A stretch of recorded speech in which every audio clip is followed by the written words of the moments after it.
तो दोस्तों आज हम लोग जिस कंपनी के बारे में बात करने वाले हैं उसका नाम है पीवी फिनटेक, पॉलिसी बाजार के नाम से भी जाना जाता है। आप इसका चार्ट देखिए, अपने लिस्टिंग के बाद इस स्टॉक में भारी गिरावट आई और फिर यहाँ पर एक बॉटम बनता नजर आया और उसके बाद इसमें ऊपर की तेजी हुई। तो देखा जाए तो इसमें एक राउंडिंग बॉटम बना हुआ है और अब ये स्टॉक अपने लिस्टिंग के ऊपर निकल चुका है और आज इसमें काफी अच्छी तेजी भी देखने को मिली है। तो दोस्तों इसके आगे की यहाँ से क्या पैटर्न बन सकते हैं वो सब देखने से पहले एक बार हम इसकी फंडामेंटल एनालिसिस देख लेते हैं। तो कंपनी का पूरा नाम है पीवी फिनटेक लिमिटेड। 1574 रुपए इसका मार्केट प्राइस है और इंट्राडे में लगभग 6% की क्लोजिंग दिया है। मार्केट कैप 71,862 करोड़ का है। स्टॉक पी 702 का है, बहुत ही ज्यादा हाई है। मेरी तो यही हिदायत है कि आप इससे दूर ही रहे तो बेहतर। आरओसी 1.75% एंड आरओई 1.14% का है, जो कि इस लेवल पर भी कंपनी का कोई खास अच्छा प्रदर्शन है नहीं। बाकी पिछले एक साल के हाई लो की बात करें तो 661 का लो रहा और 1710 का इसने हाई लगाया है। तो दोस्तों आपको कंपनी के बारे में और बता दूं तो ये कंपनी पीवी फिनटेक, जो कि पॉलिसी बाजार के नाम से भी जानी जाती है, इंडिया की लार्जेस्ट ऑनलाइन प्लेटफॉर्म है for insurance and lending products through it's flagship brands policy बाजार एंड पैसा बाजार। इसके द्वारा ये अपनी सर्विसेज देते हैं, जैसे कि इंश्योरेंस हुआ, क्रेडिट हुआ, फाइनेंशियल प्रोडक्ट्स यानी कि लोन वगैरह देने का। ये दोस्तों पिछले एक साल का इसका चार्ट है, लेकिन अगर पिछले एक साल के चार्ट पर ही अगर आप डिसीजन लेंगे तो आप रॉन्ग हो सकते हैं, इसलिए पूरा चार्ट जरूर देख लीजिएगा। तो अगर हम इसके प्रोज एंड कॉन्स की बात करते हैं तो अच्छी बात है कि कंपनी ऑलमोस्ट डेप्ट फ्री है और इसका जो क्वार्टरली रिजल्ट है वो काफी बेहतर आ रहा है। लेकिन इसके कॉन्स की बात करते हैं तो इसका स्टॉक अभी 10.1 टाइम्स बुक वैल्यू पर ट्रेड कर रहा है, जो कि अच्छी बात नहीं है। वैल्यूएशंस काफी हाई है। आरओई भी नेगेटिव में चल रहा है पिछले 3 सालों से। तो अगर हम इसके पीयर कंपैरिजन करते हैं तो उसमें आपका ओरेकल फाइनेंशियल सर्विसेज हो गया, पीवी फिनटेक है ही, साथ में आपका केपीआईटी टेक्नोलॉजी हो गया, Tata Elxsi, Tata technology services, Coforge and Affle India. तो देखा जाए तो ये मिसलेनियस कंपैरिजन यहाँ पर कर रहा है, यहाँ पर एकदम क्वालिटी पीयर्स यहाँ पर नहीं बता पा रहा है। तो अगर हम इसके क्वार्टरली रिजल्ट्स की बात करते हैं पीवी फिनटेक के, तो इसका जो सेल्स ग्रोथ है वो जून 2021 में 238 करोड़ का था, जून 2022 में 505 करोड़, जून 2023 में 666 करोड़ और जून 2024 में 1010 करोड़ का रहा। वहीं पर नेट प्रॉफिट की बात करें, जहां जून 2021 में -111 करोड़ का लॉस था, जून 2022 में -204 करोड़ का लॉस, जून 2023 में -12 करोड़ का लॉस और जून 2024 में जाकर इसमें 60 करोड़ का प्रॉफिट देखने को मिला है। वहीं पर अगर हम इसके लॉन्ग टर्म प्रॉफिट लॉस की बात करते हैं तो इसका जो सेल्स ग्रोथ है वो मार्च 2015 में 78 करोड़ था, मार्च 2020 में 771 करोड़ और करंट में बात करें तो कुल 3783 करोड़ का है। नेट प्रॉफिट की बात करें तो जहां मार्च 2015 में -64 करोड़ का लॉस था, मार्च 2020 में -304 करोड़ का लॉस था, वहीं पर अभी 136 करोड़ का प्रॉफिट देखने को मिल रहा है। और इसके सीएजीआर की बात करें तो पिछले एक साल में इसने 115% का रिटर्न दिया है। कंपनी की अगर हम बोरोइंग्स की बात करते हैं तो जहां मार्च 2015 में कोई भी लोन नहीं था, मार्च 2016 में इसने 1 करोड़ का लोन लिया, मार्च 2020 में लोन बढ़कर 110 करोड़ हो गया और मार्च 2024 तक ये बढ़कर 235 करोड़ का हो चुका है। वहीं पर टोटल एसेट की बात करें तो जहां मार्च 2015 में 126 करोड़ का एसेट था, मार्च 2020 में 1576 करोड़ और मार्च 2024 में 6729 करोड़ का एसेट है,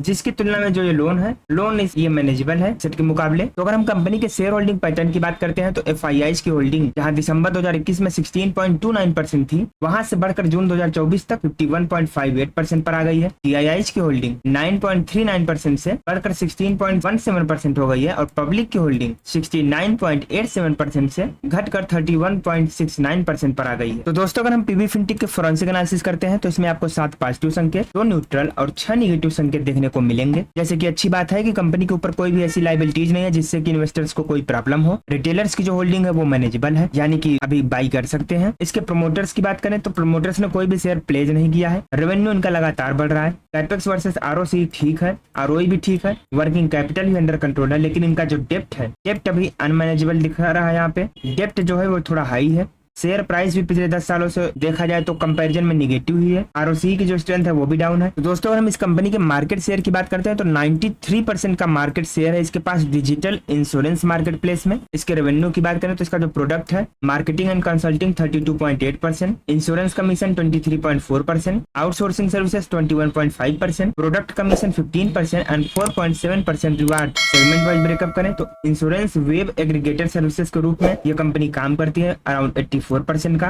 बाकी का 16% अदर्स। लोकेशन वाइज ब्रेकअप करें तो 100% का जो बिजनेस है वो इंडिया के अंदर ही होता है। तो दोस्तों हम लोग वापस इसके चार्ट पर आ चुके हैं और अगर हम प्राइस रेंज के हिसाब से बात करें, इसके हिसाब से इसका जो टारगेट निकल रहा है वो अगला टारगेट हमें 2400 के आसपास का निकल रहा है। तो आप चाहें तो यहाँ पे इस स्टॉक में यहाँ से इन्वेस्टमेंट कर सकते हैं, लेकिन वैल्यूएशंस बहुत ज्यादा हाई है, शेयर की जो वैल्यू है वो बहुत ही ज्यादा ऊपर निकल गई है औकात से। तो अगर फिर भी आप इस कंपनी में इन्वेस्ट करना चाहते हैं तो एक बार खुद के एनालिसिस जरूर कीजिएगा और वीडियो को लाइक करके कमेंट में जय श्री राम लिखना मत भूलिएगा।